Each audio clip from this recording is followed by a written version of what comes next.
नमस्कार, मैं हूं मनोज मनु। आप देख रहे हैं इंडिया न्यूज। आंकड़े हमारे, फैसला आपका में आप सभी का स्वागत है। बांग्लादेश में कल वोटिंग है।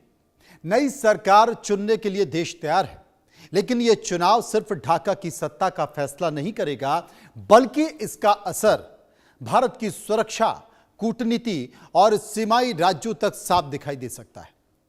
सबसे बड़ी बात यह है कि इस बार भारत समर्थक आवामी लीग चुनाव मैदान से बाहर है। मैदान में बीएनपी और जमात जैसे दलों का दबदबा है, जिसका रुख भारत विरोधी माना जाता है।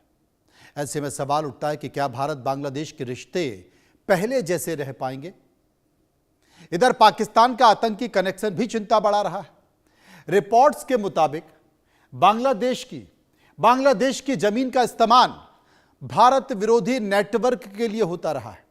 वहीं चीन चटगांव में ड्रोन फैक्ट्री स्थापित कर रहा है, अपने प्रभाव को बढ़ाने में जुटा है, और ऊपर से ट्रंप का टैरिफ वॉर, जो बांग्लादेश के लिए तो राहत है, लेकिन पूरे दक्षिण एशिया को प्रभावित कर सकता है। यानी कि बांग्लादेश का यह चुनाव सिर्फ एक लोकतांत्रिक प्रक्रिया नहीं, बल्कि पूरे क्षेत्र की रणनीतिक दिशा तय करने वाला मोड़ बन सकता है।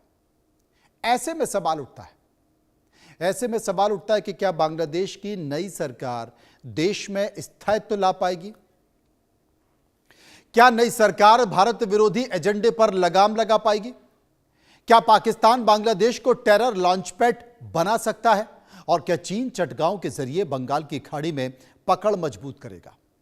चीन बनाम अमेरिका की टक्कर होगी? क्या नई सरकार पाकिस्तान का पिट्ठू बनकर रह जाएगी? यह सवाल इसलिए भी जरूरी है क्योंकि इससे सीमा सुरक्षा और रिश्ते प्रभावित होंगे, जिनका सीधा असर भारत की आंतरिक सुरक्षा पर पड़ेगा।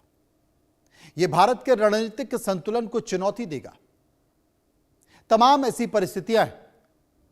अब यह क्यों अहम है भारत के लिए, यह समझना जरूरी है, क्योंकि बांग्लादेश पड़ोसी मुल्क है और कल वहां नई सरकार को लेकर वोटिंग है। अब वहां पर आवामी लीग चुनाव से बाहर है, क्योंकि शेख हसीना को भारत ने शरण दी हुई है। बहुत सारे गंभीर आरोप वहां पर लगा दिए गए। वो वहां से भाग कर आई, निकल गई। अगर वहां होती तो पता नहीं उनके साथ क्या होता। लेकिन बीएनपी जमात का भारत विरोधी एजेंडा अब चर्चा में है, और पाकिस्तान वहां पर आतंकी नेटवर्क सक्रिय कर रहा है।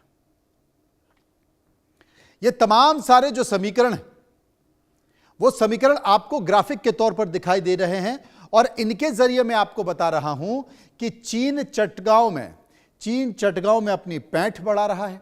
बीएनपी और जमात मिलकर खेल करने वाली हैं। दोनों की स्थिति भारत विरोधी के तौर पर देखी जा रही है। पाकिस्तान ने बांग्लादेश में अपने आतंकी नेटवर्क है उसको स्ट्रांग कर दिया है। चीन चटगांव में ड्रोन की फैक्ट्री लगा रहा है। उसके बाद चीन बांग्लादेश में भी अपनी मजबूत पकड़ बना रहा है। यानी कि एक तरफ भारत का पड़ोसी मुल्क पाकिस्तान और दूसरी तरफ भारत का पड़ोसी मुल्क बांग्लादेश, दोनों से ही अब भारत के खिलाफ संकेत निकल कर आएंगे। लेकिन पहले कम से कम बांग्लादेश आपका मित्र होता था, आपका साझीदार होता था।